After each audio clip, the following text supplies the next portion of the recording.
You're listening to Almost Famous with Jim Francis Meza, only on LA Talk Radio.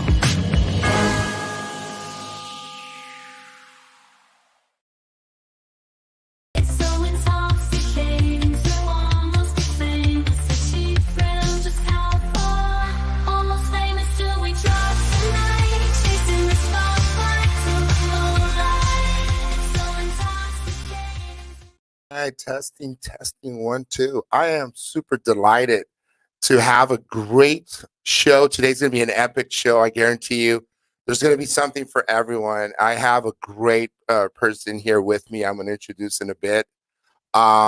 He looks like, he might as well be a basketball player. He's a guy's like towers me, you know. He's amazing. He's a personal friend of mine. He just recently, I think in the last couple of years, we'll hear all about it, but he's been involved in a host of things where he helps out the community. The guy I met some time ago where I think he was working for Zachary Levi, which is amazing, or he was part of this think tank of sorts.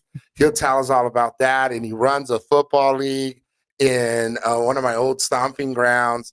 I mean, the guy's pretty darn impressive.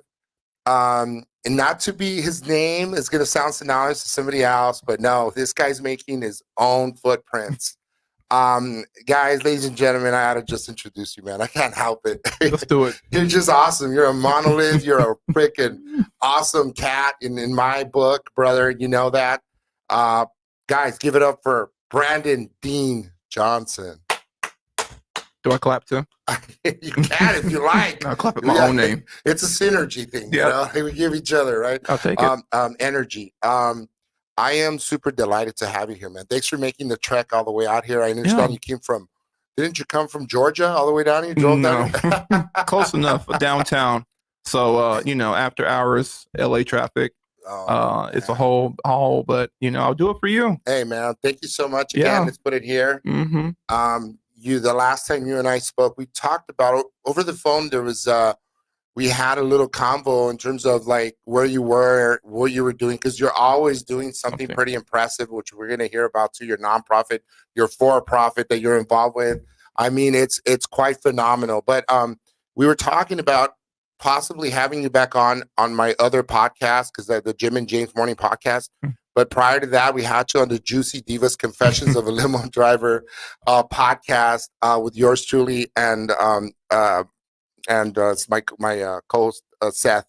I am dude. How do you like find the time to work doing all this? So let's just back it up to when we started, we went over to a space out in the valley. We won't say where. Yeah. But you were working with at Nerd HQ. Yeah. Can you kind of tell us what that was about? Yeah. So Nerd HQ was this amazing nerd event that happened every year at San Diego Comic-Con. Okay. And it was founded by Zachary Levi, the actor that's been in Shazam, Chuck, all these big time movies. So I was honored to work with that company for years. And I was tasked with making all the graphics and all the merchandise and stuff like that. So, originally I'm from North Carolina, moved out here and struggled to find a job. And that was one of the first like major jobs that I had. And it just, it made that perfect trek for me to get to where I am today. During these Comic-Con events, I was meeting a lot of people in the industry. We would have panels with people from Walking Dead, Breaking Bad, having Bryan Cranston do like one of the most famous memes during that was incredible. And just being able to meet these people, Stan Lee, we had even Chadwick, from Black Panther at it before he was even Black Panther. It was the same year he was announcing that he was Black Panther. So for me to be around all these amazing people, I just took that energy within my own life and just started doing what I'm doing now. And that's how you and I met, and we ended up coming down to the studio. And I think you showed me some pretty impressive things. And if I'm not mistaken, you gave my son and I a tour, right? Yeah. Didn't I bring my son? He must have been like 5 right. or 7. Shout out to James Matthew. He's now 20. Is he really? 20. Wow. And he's doing great things at the university, Okay. And yeah, dude, we'll talk about it after Congrats, the kid. show. So yeah, he's doing a lot of cool stuff. He wants to get into the UFC, and he wants to. Okay. Yeah, he doesn't want to be in. Yeah, he still wants to preserve his $1 billion face. Is he beefed up? Is he? No. He wants to preserve the $1 billion face. He wants to be behind the camera, so to speak. He wants to be the guy that sort of orchestrates some of these fights, if you will, and sort of the logistical aspect of how you put this stuff together. Yeah, and he's worked hard at doing different things. So but back to my boy, you then left Nerd HQ at some point, and then tell us a little bit about it's hold on, is it Hoodlin? Yeah. So let me give you the whole trek real quick because from Nerd HQ, it's so funny because we were in the same building as a pretty big animation studio. In all my life, I wanted to work in animation. So every day, I was going to Nerd HQ, but also being around all these other creative folks. So we'll be at the water cooler and talking with everybody. So when Nerd HQ was kind of coming to a short end, I was talking to folks saying like, "Hey, I would love to work with you guys." So within the same building, I just jumped from Nerd HQ over to a company called Pure Imagination Studios. So with Pure Imagination Studios, that's where a lot of the fun actually began for me, or continued, because I was working on all the projects I wanted to work on as a kid. So working on stuff for Looney Tunes, stuff for Batman, Spider-Man, Black Panther, and a lot of people from Nerd HQ, those actors, were involved with the studio. So it was like a full circle there. So I worked there for a while, and my resume just went up, my portfolio went up, and that was an amazing experience. And then Pure Imagination Studios is still doing some amazing stuff now. Right. But I did end up leaving in 2021, and started to pursue my own stuff.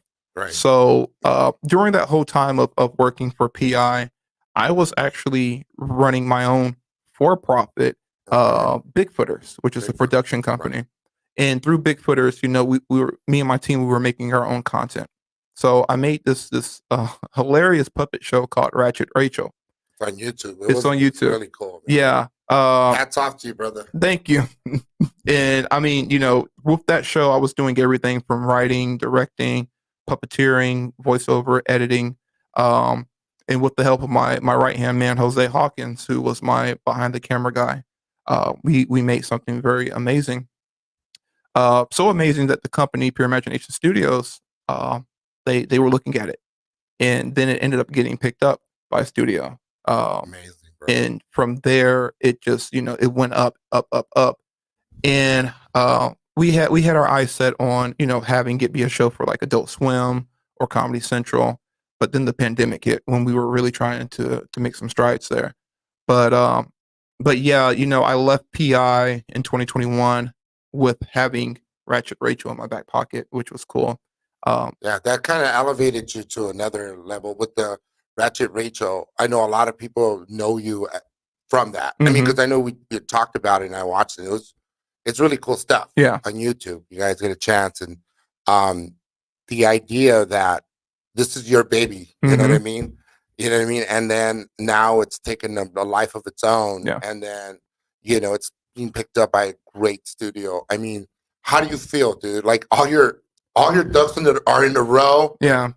Everything you've ever dreamt about as a child, it's unfolding right before your eyes. Like, what is that feeling? Yeah, the feeling for me is like the job isn't done type thing. It's like I'm getting there. I've accomplished this goal, but then once you accomplish that, you realize like, whoa, there's so much more that needs to be done.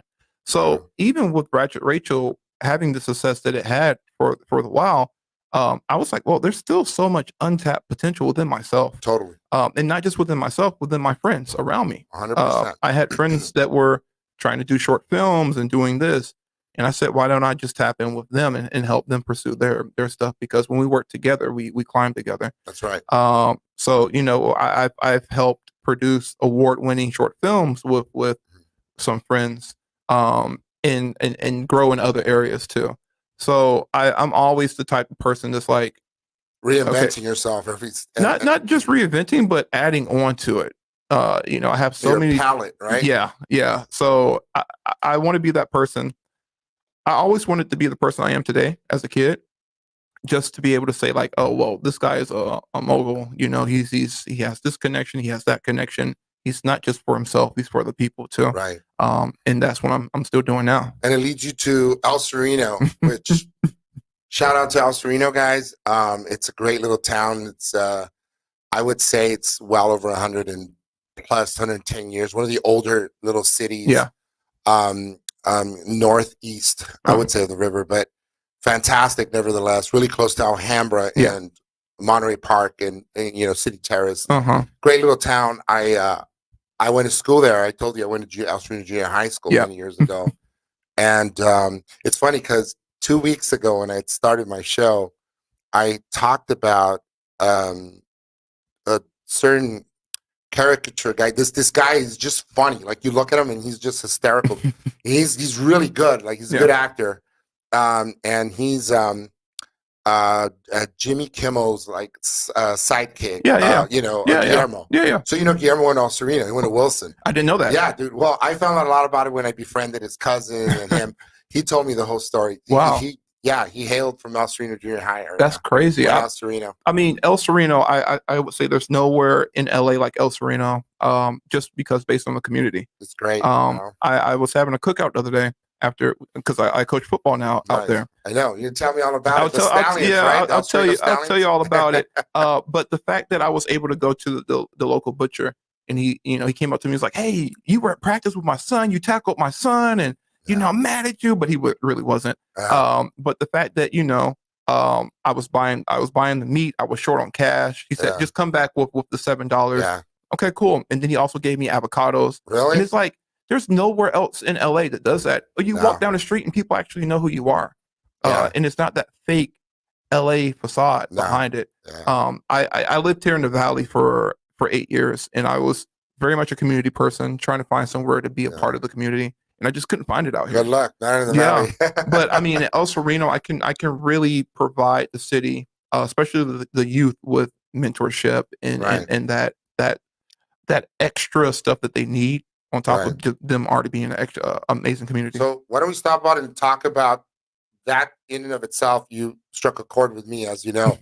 I not to talk about me because it's about you. And we're here to learn more about what you do with the community. The underprivileged. I grew up in a neighboring city in Lincoln Heights. And growing up in Lincoln Heights, there was a lot of poverty in and around. And, there was the gang culture. And, you had the rockers and then the new wavers and the hip hop kids and the skaters, which I was a skater for many years growing up. I love skateboarding. But those were the outlets. And unfortunately, a lot more people got involved in the gang and the house parties and that kind of thing. It's so rewarding. That's it. Like looking back, when I go back into the community and I'm able to give one person, listen to what I'm going to say, one person, you guys, some feedback as to, look, this is your life, but this is what your life's going to look like. I would say let's start making these small changes and look at the small successes, any little small success. And then, hope to God that they continue on this path, because a lot of these people are not given the chance to grow. They're never pat in the back, which football, sports is where that comes in. When you pat somebody back, you can do it. And when they feel like they have come a long ways, even when it's like, oh my God, I did a touchdown, whether it's baseball, we hit it out of the park, we did good today. That helps build character in a person. It helps build a lot of things, of which a lot of small components that honestly nourish a person. And then, you're able to get out of the neighborhood, go to college, and be fortunate enough to have like things that you only dreamt about when you're growing up. Because, and that was one person that I've talked to, and I'm able to, coerce almost into, hey man, you got to leave this kind of lifestyle. Look, there's more to life than just the neighborhood. The four walls, so to speak. Exactly. There's a lot more, and you can do it. But to, like a person that, like yourself, for example, we're going to get back to what you do. but it's so rewarding, man. I can't 100%. imagine how you go to bed at night and how much of an impact you make in a child's life when they realize, oh my God, if he can do it, like you said, I can too. Yeah. And we've all had mentorship programs. I had a mentorship program of my mom. You know, my mom was like mentoring me and telling me, you know, there's more to this. The poverty is it can hold you down, but if you allow it to only, the way to get out is, you know, you read your books. And I was told I needed to read books day in, day out, day in, day out when I was a kid, you know, and that's what helped me. And the outlets out there, you know, like going to the park and Yeah. getting involved in any kind of activity and just getting involved on a voluntary basis Yeah. it enriched my life, and it helps me to this day get involved and enrich the life of a child. So how does Brandon feel when you're able to help and touch the lives of many students in El Sereno? Yeah, I mean, the bigger thing is that let's talk about the nonprofit real quick, because this will make it full circle. Okay, full circle. Let's do it. So you know, I during all the fun times of me working for Nerd HQ and Pure Imagination Studios, Right. I was volunteering with an organization called Create Now. So you know, when I moved to LA, I was homeless. So I came out here, you know, I had me and my friends, we had our eyes set on a place in Santa Clarita, not realizing how far Santa Clarita was from the actual city. We had jobs set up and, you know, interviews at least set up. Came out here, one of the hottest summers, I think it was 2014. And the apartment wasn't ready, which made us, you know, we were on the streets and we had already paid the deposit and everything. And we just got gypped. So we were on the streets for about a week, 2 weeks, just trying to figure out what LA really was. And again, and being in Santa Clarita, driving all the way down and coming back and all this, it was bad. So during that time, I told myself like, hey, you know, once I make it big, I'm going to get back to the community. Absolutely. I'm going to find some way to get back.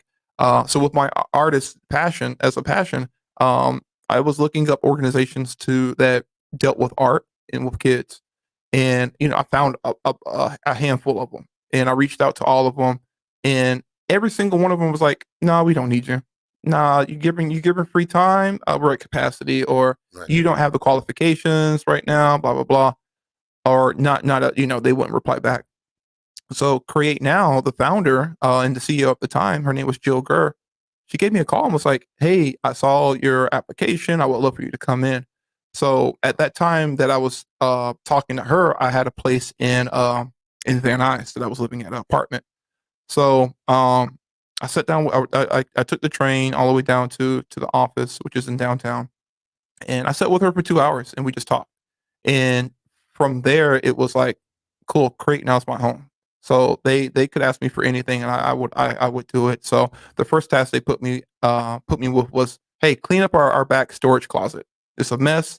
You know, you're big, strong. You know, I think it was 24 at the time. Go clean it up. So you know, for about a week, I was doing that for free. You know, and then from there, they were like, oh, cool, we trust you. We see, you know, you have good energy. How about you teach a class for us? So I taught a class at an unhoused shelter with about 30 kids in there, and all these kids, they didn't have a home. They were living in the shelter, and I was teaching them how to paint murals.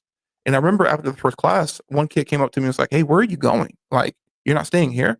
And I'm like, "Yeah, I'm going home." And at that point, I was like, "Whoa, I'm really saying I'm going home here in LA, where, you know, just months ago I was on the streets." And now this kid that didn't put himself in this situation is going through that and having to see life through a different lens. So from there, I just stuck with Create Now. Multiple classes I taught, and then they asked me to be a part of their board. So I became a board member. From board member, I became board chair. And then during the pandemic, after I left Pure Imagination Studios, they were like, "Hey, how about you become CEO?" And it's like, what? Where? How is this all happening? What?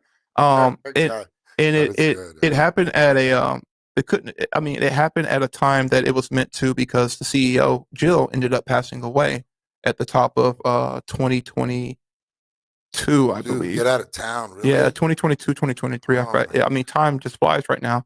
But the fact that I was able to be with her for almost 9 years and learn from her. It was amazing. And also, I get to carry on her legacy, but while also bringing in my own, style and play, and touch. Yeah. So with that being said, I run a 27-year-old art nonprofit that's been here. Wow. Yeah.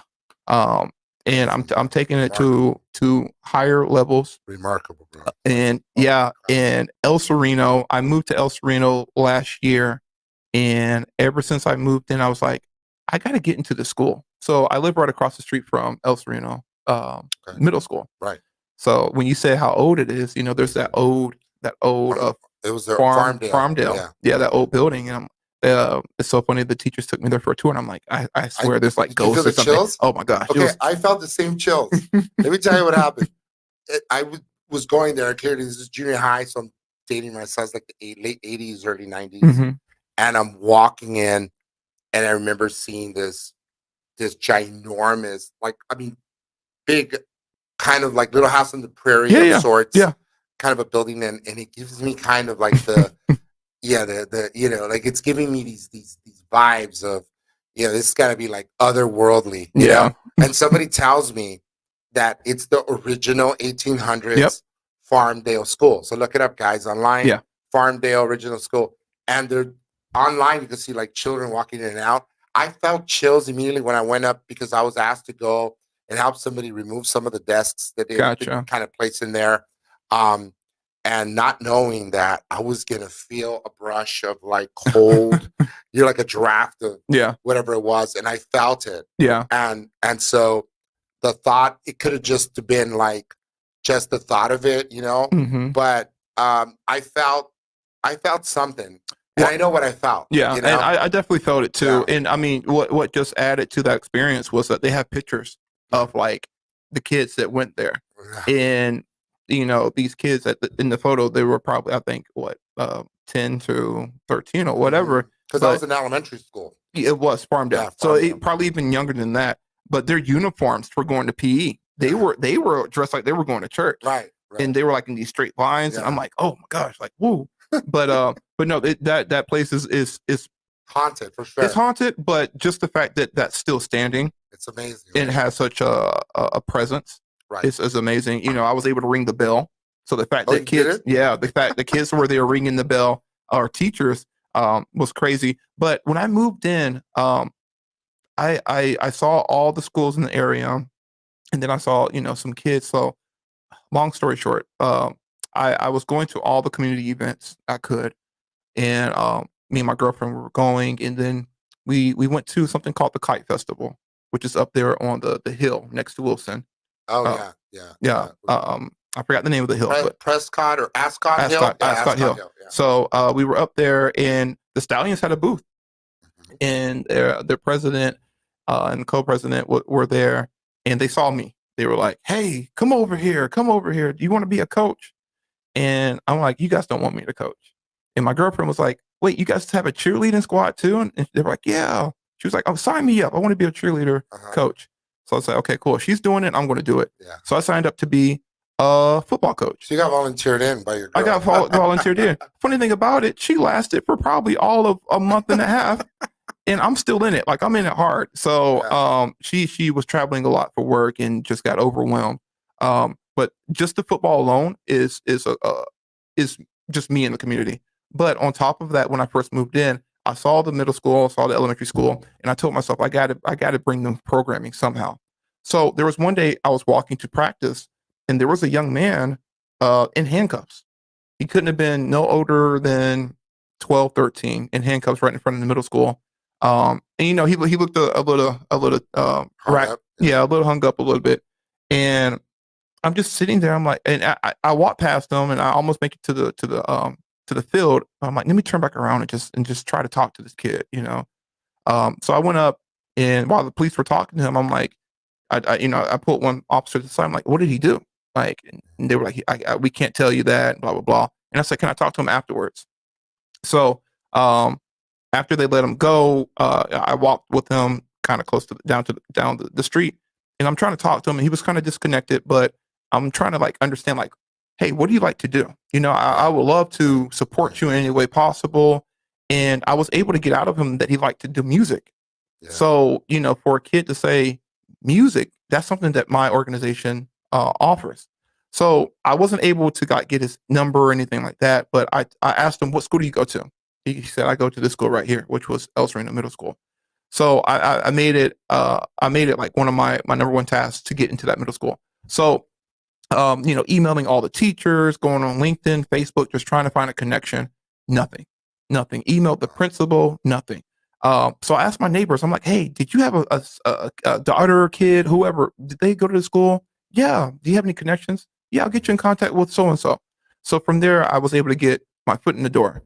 And Fantastic. then I offered Farmdale about 500 free journals. So these were like highly produced journals from a group out in South Africa, and they were called Dreamcast journals.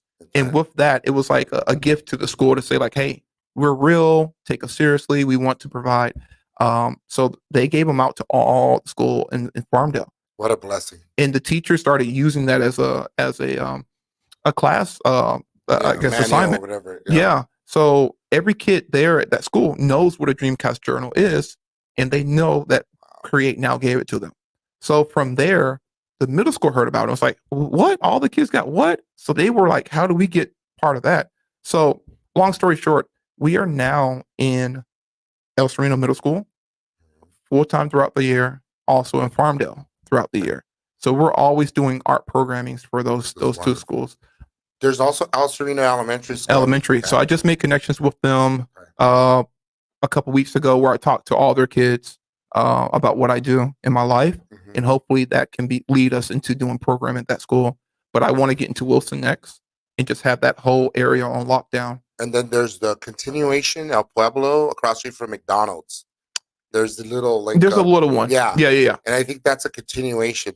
I think that the word is getting around. No, and for quite sure. frankly, I mean, I'm sure by the end of the year, you're probably going to be in Alhambra district also. No, El Sereno's my home. I'm Yeah. not taking it. But no, I mean, Create Now is all over LA. Yeah. So we do stuff all the way down to Orange County, all the way up to here in the Valley. Cool. Wherever there's kids that need our support, we're there. If we have the funding, if we have the volunteers. Create Now, guys. 100%. Let's get involved. Yeah. So, I mean, just like me, I was telling somebody today, like, you, with your volunteerism, with you coming in and supporting, that's how strong Create Now will be.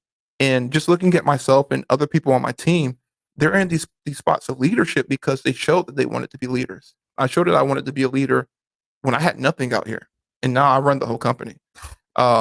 So the sky's the limit with what you want to do. Right. We will never say no to a volunteer unless something comes up, red flag from Department of Justice or something. Sure. But we are always looking for volunteers. People don't have to be artists; they just have to have a passion for youth and giving back.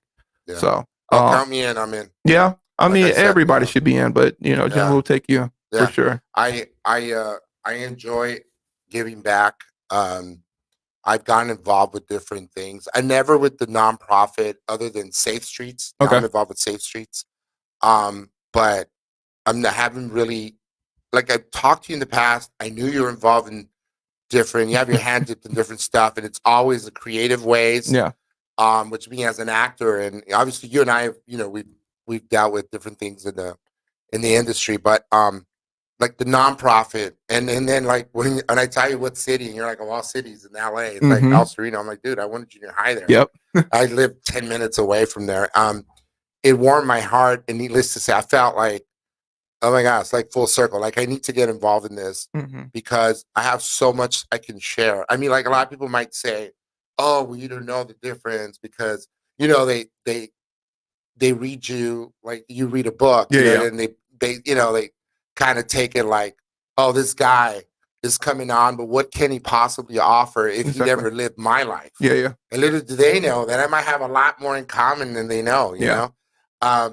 So Brandon, I really, really enjoy, our conversations, when we have conversations about things, but I also want to, for you to impart more about um, you know, your nonprofit, Mhm. but more in the way of I wanna touch up on the for profit because I Yeah. know you had nonprofit and a for profit. Mhm. So I'll talk a little bit more about the for profit. Yeah. So the for profit is still the company Bigfooters, where Bigfoot. Okay. Bigfooters. So production company where me and my team we just come up with ideas that we can pitch to Okay. bigger studios. Um, Ratchet Rachel was like one of our first like major projects that showed us like the potential. Um, The brainchild of Mr. Brandon. yeah, the brainchild. The back voice for me too because I do voice her. Man, So what can't you not do, dude? Like don't test me. We'll find out. But yeah, from when we weren't able to film Ratchet Rachel stuff, I pulled a character from that universe called the Hoodlums, Yeah. and from the Hoodlums are these small sock puppets that are basically Rachel's minions. Um, and During the pandemic, I just started drawing these characters. Yeah, there we go. If you guys can see that. Yeah. But I started drawing these characters, and I think he even went to my first art show. I went to your first art show on Yeah, down on Pico. yeah, yeah. Yeah, it was So, rad. so yeah, that first art show showed me kind of like in a midlife crisis uh, of what I was doing during the pandemic, and I ended up painting over 101 pieces of these characters on canvases, and some of Yeah. these canvases were small, a lot of them were huge. But the fact that there was 118 pieces just for me solo Yeah. in that show was pretty dope. Yeah. And I mean, the bigger part was that it showed me how invested people were in it because more than half of the show sold, and Yeah. that's also on not even mentioning the merchandise that was sold on top of Yeah. that as well. So from there, we've really been growing this brand called Hoodland Mania, which is part of the Ratchet Rachel universe, Woodland Mania. and that right there is a huge connection for me. Not just with um, the adults, but also with the kids Yeah. because these are colorful characters. They're bright, vibrant, and every time I do something within a school through Create Now, I'm always circling back saying like, hey, take a look at this sticker. I made this, Yeah. or I made Right. this cartoon. Right. This is what you could do in the future. Yeah, just the If idea that it's an idea that I that came they're with. on here, bro. Yeah. Like I made this kind of thing. Exactly. Like that's pretty rad. And I mean, and these kids, they look at me. First off, they think I'm a basketball player because, like you Right. said, Yeah. I'm 6'8". Or the mayor of Chicago, right? Yeah, or the mayor of Chicago. I think I'm got him beat on sides too. Yeah, I think you did. But they're like, you're a basketball player, and I need youth and also adults to understand. Like, don't put a person in a box. No. Don't judge a book by its cover Right. because I'm far greater than a basketball player. Not saying that I'm not athletic or anything. I'm definitely athletic. Yeah. But that's not my passion. My Right. passion is art. My passion is creating and connecting. And the fact that I'm able to do this with the Hoodlands is amazing. And even with that first art show, I gave back. So I gave a percentage of that art show Yeah. back to Create Now for them to do programming with that money. Wow. And not even just programming, but people don't realize like there's operational funding that needs to be done. A lot of nonprofits don't have operating funds to pay for their staff or pay for materials. So I was able to give a portion back of the show to And you're them. also teaching. I think you're teaching like as you're talking and you're speaking to many viewership and listenership. People are picking up also entrepreneurship skills. Yeah. Because these skills can pretty much tell anyone, hey, you know what? If you can do it, I can do it too. Yeah.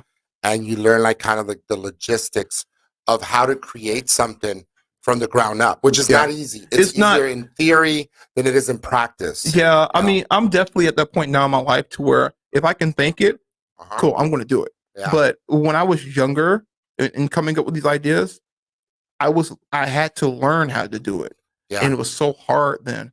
But what would you say are some of your struggles like when we start? I mean, for those listening and watching and intently, okay. And I hope you guys are sharing this video, man, because you could far exceed and bypass a lot of like homes if we would just share some of the videos that we're watching at LA talk radio. Yeah. Okay, with Almost Famous. I mean, obviously, you can learn a lot more, and by sharing, more people can get blessed, and it could reach more audiences that way. So go back to that. Yeah. So I mean, the struggle of starting off.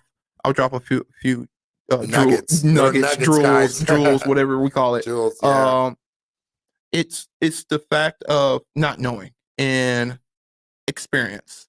Experience is key for doing whatever, and people don't realize, like, sometimes that experience is you not getting paid for it. Mm-hmm. Going through those struggles on somebody else's dime instead of your own dime. Right. Me working for Nerd HQ, I was learning at that time how to make merchandise, how to market. Wow. And that was on somebody else's dime. Yeah. Even before that, we didn't talk about this, but I lived in Europe for 3 years. So I lived in Poland and I lived in London. And out there, it was straight out of college. Right. I wasn't getting paid nearly as much as what I should have been. Sure. But it was more of the experience. So living out there, learning how to market, how to talk to people, how to be out of my comfort zone. Yeah. A lot of people want to stay within their comfort zone. For me, to this nugget. Yeah, for me to be across the world around people that don't even look like me, Right. and still be successful out there, that right there alone, it will show a person what they're capable of. Me coming out here, not having a place to live, or anything, that also Yeah. showed me how strong I was, because I had friends that went to my high school that were also living out here. They had a beautiful apartment down out in Pasadena, Sure. right above, I think the Gold Line is out there. Oh yeah. So it was right there. So they were dropping, a couple grand. Yeah. By the Colorado. Yeah. By the Old Town. Yeah. So I mean, they were out here. They had money, and they didn't have a job. Right. So as they started to lose money, they were like, "Oh, well, we got to leave. We can't live out here without money." Right. But the fact that me and my friends, we were still staying out here because we were ready to hustle. Yeah. We were ready to get down and So dirty. it's that, like, aspiration for more. It's aspiring for more. It's being the drive. Hungry. The drive. It's not even that. But if you are meant to do something, you're Right. going to do it. Right. True. If you're saying, it kind of pulls you in that direction. yeah, if you're saying, oh, it's too hard, I don't know, then that means it's not for you. Right. You got to let it go. Yeah. There's no reason for you to beat that horse if deep down inside you don't feel it. Ain't that the truth? But every day, like for me, I wake up. What can I do creatively? Right. Well, how do I work my muscle to grow? Yeah. So it's just like going to the gym. Right. I do drawings every day. I do something every day just so I get better in that. You're a hell of an artist, dude. Truthfully, I'm a good artist. I'm super creative. And to tell you the truth, I don't know where I got that from, but it's a blessing. Yeah. And it's so funny because my football coach in high school said, it's a sin not to use your God-given gifts. Yeah. And for me, he was talking about my height. Yeah. But he didn't really realize I was a far better artist than. That's true, because, like, I learned how to play guitar when I was in my 20s. Mm-hmm. By watching somebody else play. And I learned, like, the first song I learned how to play was the Sweet Child of Mine riff, and I was watching Slash over and over. I started with the very first deal, first key, and it's like, okay, dude, I don't even know how it goes right now because I'm on the spot. Yeah. I'm thinking like Metallica now. Yeah. But all the bars and whatnot, it started because, like, I was doing so many other things before. Mm-hmm. And I always had, my dad's a musician, but not a discovered musician by any stretch of the imagination. But, I always had that inclination of, like, musically. I knew how I could write songs. I can write songs because I always knew that, like, I would be singing a song. You go to school because you probably had the same thing, and everyone has a song in their head. Yeah. Well, I start creating bars and just riff. Like, I see a girl, like, this thing, and you twirl your hair, but it might be unfair. You had baby you there. Yeah. And you come up with things and raps. Yeah. And that's how song is all poetry. Music's all poetry. Yeah. But that's also a blessing too. Right. Because some people, it's so funny. People look at what I do and they're like, how are you able to do that? I do that a lot for, rappers or actors. Like, Yeah. how are they able to do this? And that's a talent. Acting is a talent. It's a talent. So another thing is like, not letting people tell you that what you are passionate about or what you want to do is stupid or unrealistic. There are so many people that told me growing up that you won't get a job as an artist. Totally. You can't. 100%. And it's so funny because those people that told me that don't even know artists. Yeah. So how are you going to tell me that I can't do something when you don't even know what it takes yourself? Right. So, I mean, my dad, he loves me to death and everything, but he was, I remember like, going back to school and we're getting that list of items that you got to buy for school. He's going through it, folder, binder, coloring pencils, crayons. You don't need this. Right. Like, but deep down inside, like I was super passionate about the arts. Yeah. So, never tell a person that they can't do something that you don't truly fully understand. Right. And if you are telling them, you should never tell a person they shouldn't do anything. If you're going to give them advice, like constructive advice or whatever, constructive, just don't leave it like no. Right. Tell them like, oh, maybe you should think about it because I know X, Y, and Z. Right. But never tell a person like, no, don't. Because everyone has their own journey at the end of the day. Exactly. Exactly. I believe that wholeheartedly. I mean, you and I were in sync in so many ways. Because as artists, every day you're always gonna like hit a wall from time to time. And the challenge in and of itself, the journey, getting to the next level, like, holy cow. And then you get to that point and you realize you kind of surprise yourself. How did I even get here? Yeah. And you get there. I mean, it's all about the journey. Most people get to the top and people go, oh my God, they're at the top. But they don't realize that the journey, the learning, the bumps, the bruises and the scrapes and, the trials and tribulations are what make you later as the artist that you are. Otherwise, none of that, without any of that. I mean, if it's just if you're grandfathered into something, you're just given by sheer like, oh, you're related to somebody or whatnot. It's kind of like getting clout when you shoot, like you do a TikTok, and you get famous, but then nobody knows what to do with that fame. It's an overnight thing. Exactly, it dies. But the people that with small increments of like hard work, hard toil, and blood, sweat, and tears, so to speak, you get to the next level, and then you finally make it. You don't realize the journey of an artist. Like with musicians, that dude made it overnight. But Machine Gun Kelly made it overnight. Dude, you watch the documentary of all these cats. They've been around for a long time. And they've been told they've gone through so much crap. A lot of people didn't believe in them. A lot of people think you're a joke. You're not going to make it. The Steve Martin documentary is a great one too. The stand-up comedian. He wasn't funny. And suddenly, like Steve Martin, you're like, wait a minute, the Three Amigos guy. I mean, he was just hilarious, like hysterical. My favorite movie of his is the Jerk. The Jerk. Yeah. Oh my God, The Jerk. Yeah.